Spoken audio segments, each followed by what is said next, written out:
자, 변정의 뉴스쇼 금요일의 코너 한 주 동안 가장 화제가 된 말들을 통해서 이번 주 정치를 평가하는 코너죠. 말말말 두 분의 말감별사 모셨습니다. 더불어민주당 전재수 의원, 국민의힘 성일종 의원 어서 오십시오. 네, 안녕하셨습니까. 어서 오십시오. 아니, 오시면서 저 도로에 꽃 보셨어요? 벚꽃들 좀 보셨어요? 네, 봤습니다. 너무 아름답죠. 여의도 벚꽃길은 네. 제 지역구 부산 북구 벚꽃길에 비하면 꽃길도 아닙니다. 예. 언제 한번 왼쪽으로는 낙동강이 펼쳐져 있고 예. 이 벚꽃길이 기본적으로 여의도에 있는 벚꽃나무 이 둘레 있잖아요. 예. 둘레 한 3배 정도 되는 벚꽃나무들로 해가지고 이게 키로수를 안 재봤지만 한 10km 정도 다 걷지도 못합니다. 그리고 그래요? 왼쪽에는 낙동강이 쫙 펼쳐져 있고 예. 낙동강변으로 해가지고 예. 여의도 벚꽃길은 저리 가라죠. 자, 지역구 어디시죠? 부산 정확히? 북구. 부산 북구. 낙동강 벚꽃길. 낙동강 네, 벚꽃길. 저 성 의원님 가만히 계실 수 없을 것 같아요. 저희 별로 고향 없어요, 서산태안은 별로 없어요.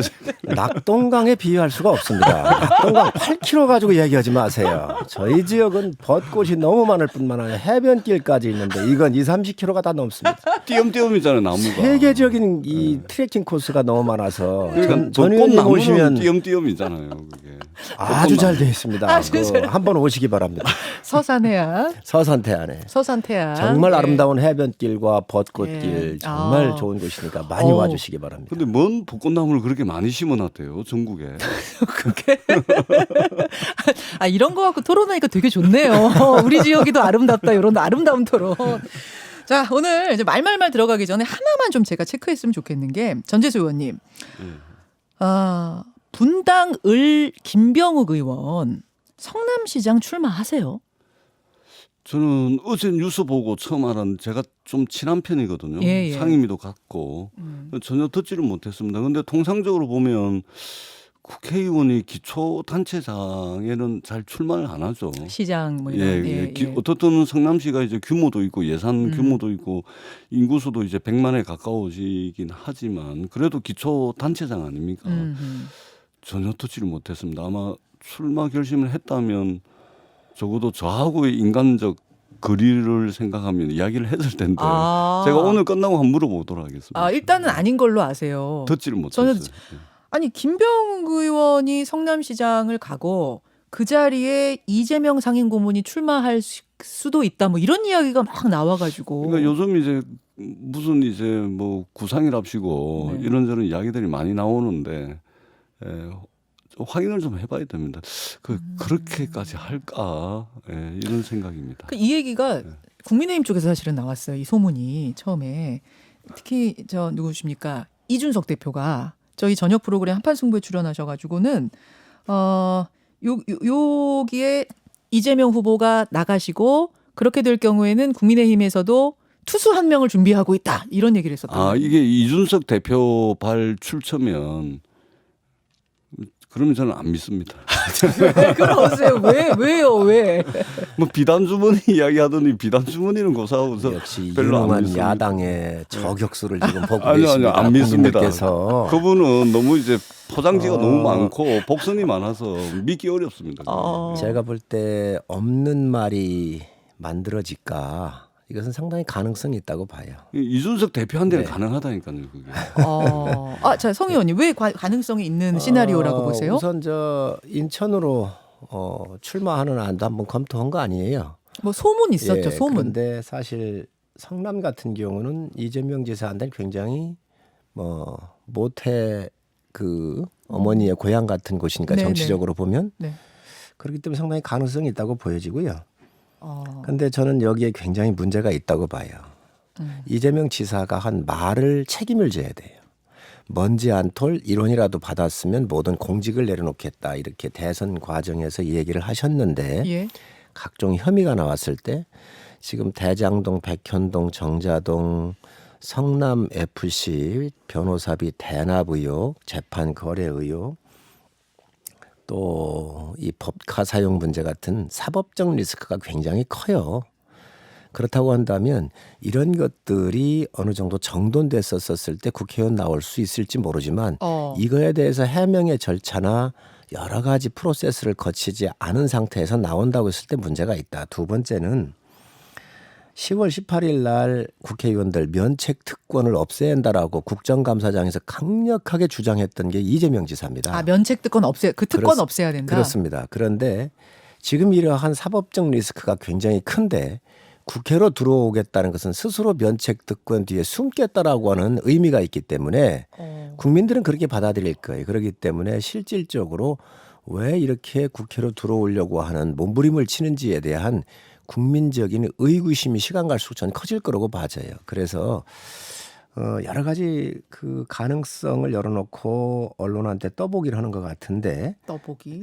제가 볼 때는 만만치 않을 것으로 보여지고 민주당 내부에도 또 이런 거에 대한 전 의원님 같이 합리적 세력이 또 있거든요.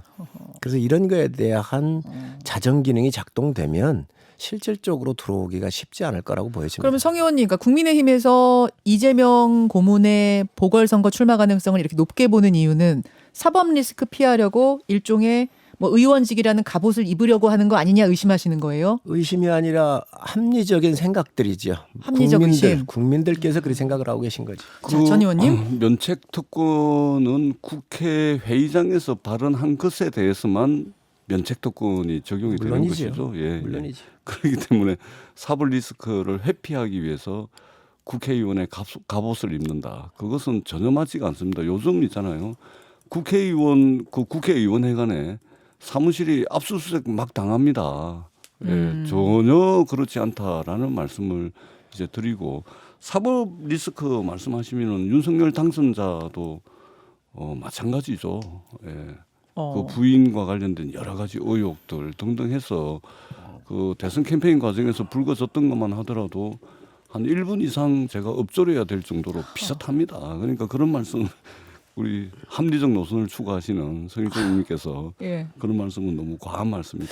이렇게 아닙니다. 말씀드립니다. 그거는 전 의원님 야당은 그렇게 얘기할 수 있을지 모르지만 이제 대통령 그 당선자의 사모님 얘기를 하시는데 이 정권 검찰총장 하에서 이 정권의 이정수 중앙지검장 하에서 친정권 검사들에 의해서 샅샅이 정말 털은 겁니다. 그래도 다른 사람들 다 구속했잖아요. 그게 없잖아요. 그런데 그걸 가지고 지금 현재 방탄으로 쓴다고 하는 것은 옳지 않고요. 자, 여기서 얘기가 좀 김건희 씨 논란으로 가면은 이게 너무 새 나가는 느낌이 그렇습니다. 있어서 제가 조금 정리를 하고 하나만 질문하고 바로 본론 가겠습니다. 만약 이재명 후보가 그러면은 이재명 전 후보가 출마하신다면 원희룡 전 지사가 출격할 거라는 소문도 사실입니까? 그건 잘 모르겠습니다. 그러나 이재명 지사가 나가겠다 그러면 많은 분들이 그에 대응해서 나가겠다라고 손들지 않겠어요? 저는 그렇게 봅니다. 아, 그 중에 한 명이 원희룡 전 후보일 수도 있어요? 그럴 수도 있고 또 원 지사님 이외에도 많은 분들이 이재명 지사가 나온다 그러면은 예. 뭐 해볼 만한 거 아닌가요? 안철수 대표도 나갈 수 있습니까? 뭐 모든 대안이 가능하다고 봅니다. 그냥 몸집 키우려고 막 나오는 거죠. 아, 그래요. 근데 이제 이재명 고문이 나올 가능성 적다고 보시는 거고 제가 볼 전 때는 의원은 적습니다. 예. 적다고 일단 보시는 김병호 의원 자체가 네. 성남시장 나간다는 것 자체가 더더구나 이 뉴스의 출발점이 이준석 대표라면 별 신빙성 없는 이야기다. 예. 두고 보겠습니다. 국회의원 신분이 전신갑주가 아닙니다. 네. 그렇지 않습니까? 예, 예. 이 국회의원을 통해서 여러 가지 리스크를 해증하겠다라고 하는 것 자체가 국민들이 볼 땐 저는 꼼수라고 봅니다. 자, 보죠. 이제 이 상황은 보기로 하고 오늘의 말말말 본론으로 가겠습니다. 오늘은 국민의힘 성일종 의원이 골라오신 말부터 준비가 돼 있네요. 들어보죠. 송 대표의 경우에는 오히려 거기서 발화를 시키고 지금은 또 다른 명분 또 다른 논리로 서울시장 출마를 모색하고 있다는 점이 참 아이러니컬한 거죠. 아마 이게 송 대표 개인의 문제가 아니고 네. 결국은 대선에서 패배한 민주당의 태도와 자세, 신뢰 문제까지도 연결이 되기 때문에 오히려 타격이 더 클 수밖에 없는 것이라고 봅니다. 그래서 이건 진짜 송탐대실이에요. 송탐대실. 자, 이게 어제 인터뷰 제가 최재성 전 정무수석 인터뷰한 대목 중에 하나를 골라오셨네요. 송탐대실. 이거 올라오신 겁니까? 네, 그렇습니다. 왜 이 말에 주목하셨어요? 우선 송탐대실이라고 말씀을 하신 최재성 전 의원님이 참 아주 핵심을 찝어서 이 네 마디의 말로 송 대표의 위치를 잘 표현하지 않았나 이렇게 생각을 합니다. 그리고 송 대표께서는 당 대표를 하셨거든요. 네. 그리고 본인께서 대선 기간 동안에 불리한 그 대선의 형국을 뒤집기 위해서 여러 가지 개혁 조치들을 국민들한테 약속을 했어요. 본인도 불출마를 이야기를 하셔놓고 지금 와가지고 서울시장을 나오겠다 그러면 국민들께서 그걸 믿을 수 있을까요? 정말 이게 내로남불의 아주 극치를 보여주고 있다고 생각을 합니다. 그 총선 출마하지 않겠다 얘기했었을 때 우리가 원하는 것은 더 나은 세상이지 기득권이 아니라고 본인께서 이런 여러 가지 약속을 하셨었는데 이런 약속들을 뒤집는 것이 이번에 보면서 지금 드러나고 있거든요. 근데 그거를 같은 당의 최재성 전 의원께서 이 386에 대한 용태를 스스로 거취를 결정을 하면서 송탐대실이라고 이 공격을 했거든요. 참 이걸 보면서 이 당이 지금 처한 상황 참 어렵구나. 저희도 이 야당으로 전락을 했었을 때 굉장히 어려웠었거든요. 참 이해를 가는 부분인데 지금 걱정해 주시는 거예요? 약 올리시는 거예요? 약 올리는 거죠. 저희가 겪어봤었던 것을 민주당이 그대로 겪어가고 있구나라고 보여집니다. 전재수 의원님. 그러니까 상대당의 분열을 통해서 민주당이 망하기를 소원하는 망하기를 소원하는 우리 서일조 의원님의 마음이야 뭐 제가 모를 바는 아닌데 당이 좀 어렵습니다. 이 모든 논란은 그만큼 민주당이 힘들고 어렵다라는 것을 이제 반증하는 것은 저희들이 인정을 합니다. 예, 인정을 하고 다만 우리 서일조 의원님께서 이 선거 캠페인 과정에 이준석 대표 국민 갈라치기 2030 여성과 남성을 갈라치고 세대를 갈라치고 또는 최근에는 장애인과 잠재적 장애인인 우리 이 사람들을 또 갈라치게 하고 이걸 넘어서서 지금 경쟁하는 상대당을 또 갈라치게 하는 민주당 갈라치기 하는 거라고 보세요. 그렇기 때문에 저희들이 이 갈라치기는 성공할 수가 없습니다. 저희들이 지금은 당장 원래 이제 산에 큰 불이 나고 나면 다 타고 없어질 것 같죠. 근데 그 다음 해가 되면 고사리가 자랍니다.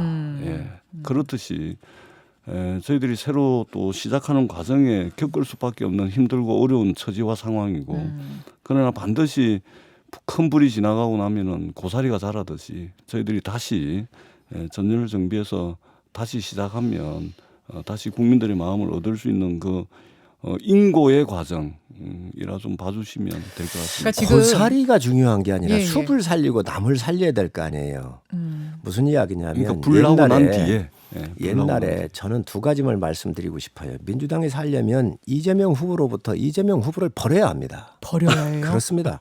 그래야 민주당의 합리적인 세력이 나오고 그 세력들이 새로운 꿈을 키우면서 대한민국의 두 개 축으로 갈 수 있다고 나는 봐요.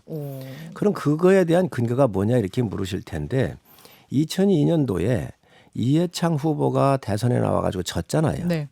그 당시에 찻대기 사건이 있었습니다. 그때 이해창 후보의 당 장악력이 워낙 컸거든요. 네. 그럼에도 불구하고 그 뒤에 또 후보가 돼서 또 졌습니다. 우리가 이런 선례가 있는 거예요. 그런데 그게 지금 현재 예를 들면 이러한 의혹이 있거나 문제가 있었을 때 그 당이 과감하게 수술하는 능력이 곧 생명력입니다. 그 생명력을 회복을 하지 못하면 그 당이 붕괴할 수밖에 없거든요. 그런데 지금 이렇게 보면서 송 대표를 보거나 이재명 대표를 봤었을 때 항상 이분들이 당의 중심에 있거든요. 이러면 새로운 생명력 있는 싹이 나올 수가 없는 거예요. 고사리는 의미가 없습니다. 그러면 이회창 모델 그 당시에 이회창 모델로 지금 가고 있다고 보세요? 이재명 고문이? 저는 그런 걸 저희 당의 전신이었었던 당이었었을 때도 그런 걸 과감하게 수술할 수 있는 그 세력이 없었던 거예요. 그거를 정리를 했으면 대한민국의 정치가 어떻게 변했을지 모르는데 저 같은 경우는 옛날에 그런 여러 가지 그 강력한 떨어졌었던 대권 후보에 대한 반면 교사를 삼아서 민주당도 저는 과감하게 이러한 실험을 통해서 나와야지 이 기득권들이 지금 현재 자리를 매김하고 있으면 전 민주당한테 훨씬 불리하다고 봐요. 우리 성일종 의원님 말씀 잘 새겨 듣겠습니다. 예. 근데 그것은 갈라치기가 아니라니까요. 예, 그것은 근데 그것은 국민의힘의 일이었고 그리고 그 지금 현재 민주당의 가장 큰 자산은 이재명 후보입니다. 그거는 부인할 수가 없습니다. 우리가 1,600만 명이 넘는 국민들의 지지를 받았고 그렇기 때문에 지금 현존하는 민주당의 자산, 인물적 자산 중에서는 가장 큰 자산이기 때문에 버려야 한다. 이런 말씀은 과한 말씀이고 그다음 송영길 대표도 지금 여러 논란의 중심에 있긴 하지만 어떻든 당 대표를 했던 민주당의 자산입니다. 저희들이 전열을 정비하는 과정에서 여러 논쟁 또는 이제 뭐 입씨름이 있긴 하지만 저는 이 과정을 거쳐야 된다고 생각을 합니다. 이런 과정을 거치지 않고서 어떻게 당이 새로운 노선과 가치를 확립을 하겠습니까? 국민들의 마음을 얻을 수가 있겠습니까? 그 과정으로 봅니다. 어떤 불가피한 진통의 과정이라고 그렇습니다. 보시는 예. 거예요. 혁신을 위한 진통의 과정. 그렇습니다. 저는 이제 만약에 이런 과정을 자산으로서의 가치가 더 빛나게 하려고 한다면 지금 이재명 후보가 갖고 있는 여러 가지 사법적 리스크, 법카 사용에서부터 성남 FC 아까 말씀드린 대로 이런 것들을 스스로 다 스스로 이것을 벗으셔야 돼요. 그래서 국민적으로 오해가 없고 모든 사법적 심판대에 본인 스스로 올라가셔가지고 수사를 자청해서 받으면서 이게 끝났는데도 정말로 깨끗하다 그러면은 저희가 볼 때는 엄청난 자산이 되겠지요. 저는 윤석열 당선자께도 그 말씀을 꼭 좀 해주십시오. 예. 그건 전 의원님 그렇게 얘기하실 사항이 아니라니까요. 아니요. 선거 캠페인 과정에서 이미 주가 조작부터 해가지고 윤석열 후보 본인 당선자 본인 장모 부인 이야기는 저는 이미 그와 많이 같은 나왔지 경우는 않습니까? 예. 이 정권의 검찰, 이 정권의 친정권 검사들이 몇 년 동안을 탈탈 털어도 안 나온 걸 갖다가 한다고 하는 것은 그건 좀 문제가 있는 것이고요. 서울중앙지검장과 검찰총장 또는 검사로 계실 때 덮어놓고 있던 것들이 검사를 그만두고 나오니까 이제 불거진 것이죠. 문제 있었으면 이제 전 거꾸로 의원님 말씀을 하시는 그걸 거죠. 놨겠습니까? 거꾸로 말씀하시는 다시 지금 거예요. 대선 때로 돌아간 것 같은 토론이 그렇게 전개가 되는데 전재수 의원님한테 몇 가지만 체크하고 넘어가겠습니다. 사실은 이제 송영길 전 대표의 출마를 놓고는 당에서도 이제 입장들이 다양하기 때문에 지금 전재수 의원님의 입장이 뭔지 정확히 저는 모르겠어요. 어느 쪽인지. 근데 송탐 대실이라는 입장이 있고 송거 양득이라는 입장이 있지 않습니까? 그러니까 송영길 대표가 출마하면서 전체적인 분위기가 좋아질 거란 입장도 있고 송영길 대표가 출마함으로써 전체적인 분위기가 나빠질 거란 입장도 있는 건데 객관적으로 보시기에 전 의원님 입장 상관없이 객관적으로 보시기에 당 내부에서는 어떤 쪽이 송탐 대실, 송거 양득 어느 쪽이 더 비중이 높아요? 그러니까 지금 이제 잘 판단을 보류하고 있는 의원들이 많죠. 아, 그래요? 예, 왜 그러냐면 예를 들면 송탐 대실이라고 하시는 분들에게는 대안이 있어야 되는데 그러면 출마하는 사람이 있냐? 그럼 누구냐? 그러면, 누구냐? 구체적으로 이야기가 돼야 돼요 이제는. 아까 박주민 의원은 이미 출마했습니다. 그 말고 박주민 의원 말고 박주민 의원이든 그러니까 지금 이제 그 송탐 대실이라고 주장하시는 분들의 의미를 잘 알겠지만 그러나 인물적 대안을 구체적으로 가지고 이야기를 하고 그다음에 제3자가 이야기하는 것이 아니고 본인이 나서서 경선하겠다라고 해야 되는 것이고 그다음에 이제 그 송영길 대표 입장을 지지하시는 분들은 어떻든 이게 선거판이 열렸고 그러면은 뭔가 이게 경선조차 이제 막는 게 말이 되냐 이제 이런 입장인 것이죠. 그렇기 때문에 사실은 이제 가장 좋은 카드, 가장 좋은 묘책이 없다 보니까 이것에 대한 판단을 보류하고 있는 의원들이 훨씬 더 많죠. 그 비중이 그렇습니다. 알겠습니다. 전 의원님이 옳은 소리를 팍팍 하시는 분인데 아주 디펜스로 하시죠. 아니 저도 판단이 잘 안 써요.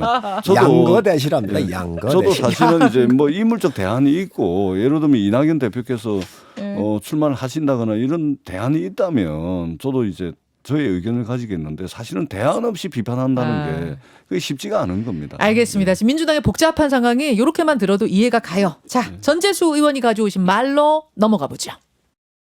조각도 현행 정부 조직 체계에 기반해서 추진하기로 했습니다. 정부 조직 개편 문제는 야당은 물론 전문가 등 각계각층에서 다양한 견해가 있을 수 있습니다. 네, 여가부 장관도 이번 조각에서 발표 예정입니다. 그리고 이제 임명된 여가부 장관께서는 조직을 운영하면서 그 조직에서의 문제점이 무엇인지, 그리고 좀 더 국민들을 위해서 나은 개편 방안이 있는 것인지 그것에 대해서 계획을 수립을 할 임무를 띠고 이제 그 역할을 맡게 되시는 겁니다.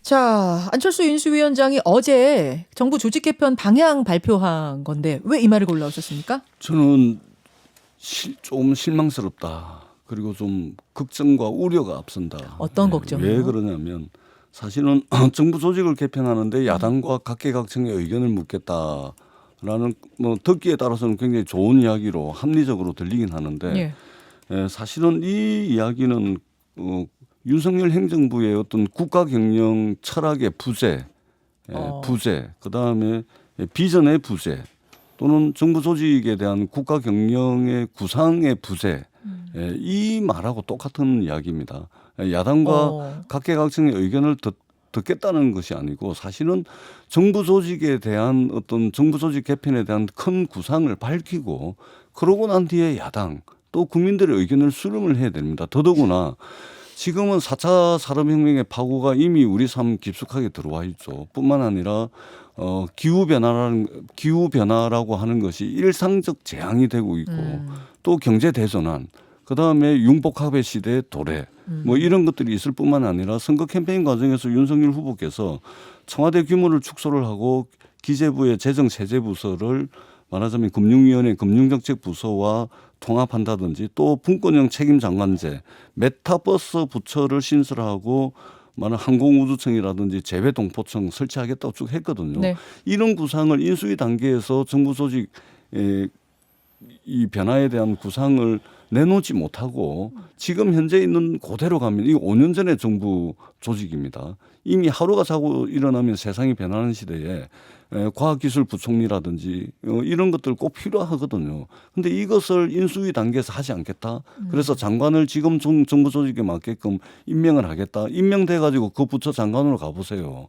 절대 그 부처 공무원들에 의해 가지고 자신들의 업무 영역이라든지 또 타 부처와의 알겠습니다. 통폐합에 대해서 저항이 심해가지고 할 수가 없습니다. 저는 국가 경영 철학의 부재로부터 이 문제가 발생하는 아주 굉장히 우려스러운 일이 발생했다 이렇게 생각을 합니다. 조직 개편. 좀 광의적인 측면에서 말씀을 해주셨는데요. 꼭 필요한 거는 할 겁니다. 그러나 여성가족부처럼 긍정과 부정이 이게 극명하게 지금 양측이 대립하고 있는 상황에서 야당인의 국민의 소리를 좀 더 들어달라고 하는 전 의원님의 말씀은 상당히 일리가 있다라고 생각을 합니다.